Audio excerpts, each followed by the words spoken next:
सुप्रभात। कक्षा दूसरी, विषय हिंदी, उपविषय पाठ 1, प्रार्थना। पुस्तक का नाम नई गुलमोहर हिंदी पाठ्य पुस्तक। व्याख्यान 1।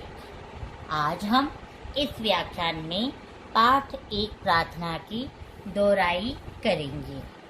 पहले हम कविता का वाचन करेंगे और बीच बीच में उसका अर्थ भी जानेंगे। तत्पश्चात कठिन शब्द, शब्दार्थ, प्रश्न उत्तर और भाषा ज्ञान को भी जानेंगे। तो चले चलते हैं।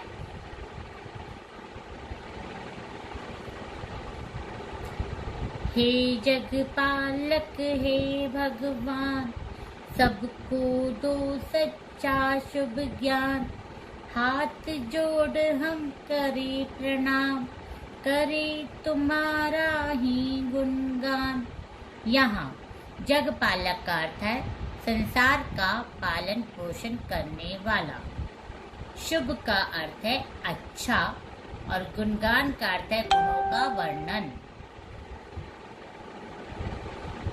यहाँ पर बच्चे भगवान से हाथ जोड़कर तथा गुणों का वर्णन करते हुए प्रार्थना कर रही हैं कि हमें अच्छा ज्ञान दे।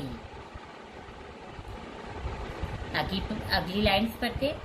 कभी किसी से झूठ ना बोले, पहले सोचे फिर मुंह खोले।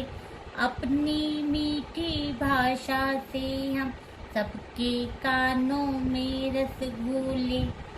यहाँ बच्चे कह रहे हैं हमें ऐसा वरदान दो कि हम कभी भी किसी से झूठ ना बोले। यदि अपना मुंह खोले तो पहले सोचे फिर अपना मुंह खोलें और हम मीठी भाषा का प्रयोग करें जिससे सबके कानों में रस घुल जाए। दीन दुखी की मदद करे नित, दो ऐसा हमको वरदान। यहाँ दीन का अर्थ है गरीब, मदद का अर्थ है सहायता, वरदान का मतलब है बड़ों की कृपा से मिलने वाला फल। तो यहाँ बच्चे कह रहे हैं कि हम गरीब व दुखी लोगों की हमेशा मदद कर सके, ऐसा हमें वरदान दो। सूरज बड़ी देर से जगता, हम चिड़ियों से पहले जागे। मुश्किल से मुश्किल कामों से कभी नहीं हम डर कर भागे। यहाँ चिड़ियाँ सूरज से पहले जग जाती हैं। तो बच्चे यहाँ पे कह रहे हैं कि सूरज देर से जगता है और चिड़िया उनसे पहले जागती हैं, तो हम भी उनसे पहले जाग जाएं और मुश्किल से मुश्किल काम कितने ही आ जाए, हम उनसे डरकर नहीं भागे, बल्कि डटकर हम उनका सामना करें। ऐसे अच्छे काम करें हम, सबको हो हम पर अभिमान। हे जगपालक हे भगवान। यहाँ ईश्वर से बच्चे कह रहे हैं कि हमें ऐसे अच्छे काम करने की प्रेरणा दें जिससे सबको हम पर गर्व हो। अभिमान करता गर्व। अब आपने कविता को अच्छी रीति जान लिया, अर्थात उसका अर्थ समझ गए। अब हम जानेंगे हमने इस कविता से क्या सीखा। हमने सीखा नंबर 1 सदा सत्य बोलना, नंबर 2 गरीबों की सहायता करना, नंबर 3 मुश्किल कामों से डर कर हार ना मानना। अब हम जानेंगे कठिन शब्द। जो इस कविता में कठिन शब्द आए हैं उसको हम जानते हैं, क्योंकि लिखते समय हमारी उनमें गलतियां हो जाती हैं उन शब्दों। चले जानते हैं कठिन शब्द। सबसे पहला शब्द है जगपालक। क्या है ये शब्द? जगपालक।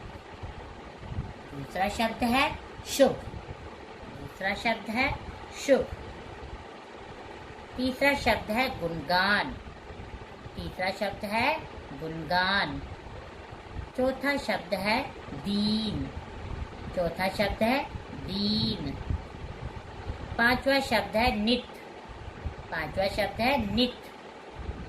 छठा शब्द है वरदान। छठा शब्द है वरदान। सातवां शब्द है मुश्किल। सातवां शब्द है मुश्किल। आठवां शब्द है अभिमान। आठवां शब्द है अभिमान। नौवां शब्द है प्रणाम। नौवां शब्द है प्रणाम। 10वां शब्द है चिड़िया। 10वां शब्द है चिड़िया। 11वां शब्द है सत्य। 11वां शब्द है सत्य। 12वां शब्द है झूठ। 12वां शब्द है झूठ। अब आपने इन कठिन शब्दों को जाना, तो आप इसे बोलते बोलते अपनी रफ कॉपी में इन शब्दों का अभ्यास करें। अब हम जानते हैं शब्दार्थ। शब्दार्थ क्या होते हैं? जो शब्दों के अर्थ बताते हैं, अर्थात समान अर्थ भी कहलाते हैं। शब्द है जगपालक, जिसका अर्थ है संसार का पालन पोषण करने वाला। जगपालक, जिसका अर्थ है संसार का पालन पोषण करने वाला। दूसरा है शुभ, जिसका अर्थ है अच्छा। दूसरा है शुभ, जिसका अर्थ है अच्छा। तीसरा है दीन, जिसका अर्थ है गरीब। तीसरा है दीन, जिसका अर्थ है गरीब। चौथा है वरदान, जिसका अर्थ है बड़ों की कृपा से मिलने वाला फल। चौथा है वरदान, अर्थ है बड़ों की कृपा से मिलने वाला फल। पांचवा है गुणगान, जिसका अर्थ है गुणों का वर्णन। पांचवा है गुणगान, जिसका अर्थ है गुणों का वर्णन। छठा है नित, जिसका अर्थ है हमेशा। छठा है नित, जिसका अर्थ है हमेशा। सातवां है अभिमान, जिसका अर्थ है गर्व। सातवां है अभिमान, जिसका अर्थ है गर्व। अब हम जानते हैं पाठ में आए प्रश्नों के उत्तर को। प्रश्नों के उत्तर सोचिए, ठीक है। बालक हाथ जोड़कर किसे प्रणाम कर रहे हैं? किसे प्रणाम कर रहे हैं? तो उत्तर है बालक हाथ जोड़कर भगवान को प्रणाम कर रहे हैं। क्या है उत्तर? बालक हाथ जोड़कर भगवान को प्रणाम कर रहे हैं। अगला प्रश्न है शुभ ज्ञान से आपने क्या समझा? शुभ ज्ञान से आपने क्या समझा? तो इसका उत्तर है शुभ ज्ञान से अभिप्राय अच्छे और सच्चे ज्ञान से है। क्या है उत्तर? शुभ ज्ञान से अभिप्राय अच्छे और सच्चे ज्ञान से है। तीसरा है कविता में किसकी मदद करने के लिए कहा गया है? कविता में किसकी मदद करने के लिए कहा गया है? उत्तर है कविता में दीन दुखियों की मदद करने के लिए कहा गया है। क्या है उत्तर? कविता में दीन दुखियों की मदद करने के लिए कहा गया है। अब आप इन प्रश्नों के उत्तर को जान गए। अब हम जानते हैं आज का भाषा ज्ञान। भाषा ज्ञान क्या है?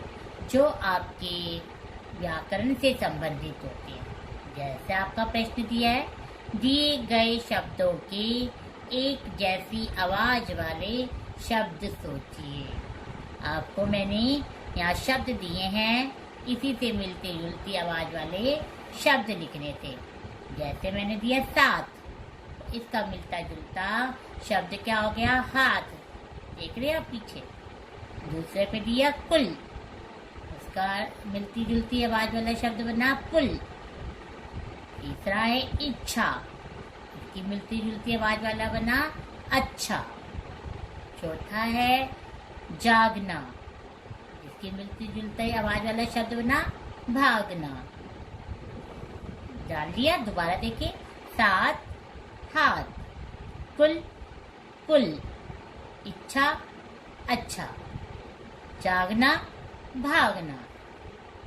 अब अगला देखते हैं भाषा ज्ञान। उल्टे अर्थ वाले शब्द छाट कर लिखिए। यहाँ आपको शब्द दिए हैं रोना, कल, रात, दूर। आपको इनमें से इन शब्दों के उल्टे अर्थ सोचने हैं और फिर लिखने हैं। जैसे आज का उल्टा अर्थ हुआ कल, मैंने इसे यहाँ से देख के लिख दिया। इसी प्रकार है दिन का उल्टा अर्थ क्या है? रात, जिसे मैंने यहाँ से देखकर लिखा। हंसना शब्द का उल्टा अर्थ क्या है? रोना, जिसे मैंने यहाँ से देखकर लिख दिया। इसी प्रकार है पास का उल्टा अर्थ हुआ दूर, जिसे मैंने यहाँ से देखकर लिख दिया। अब आप पाठ 1 में आए कठिन शब्द, प्रश्नोत्तर तथा भाषा ज्ञान को जान गए। अब हम जानते हैं आपका गृह कार्य क्या रहेगा। आपका गृह कार्य रहेगा प्रदत्त कार्य करो। क्या रहेगा आपका गृह कार्य? प्रदत्त कार्य करो।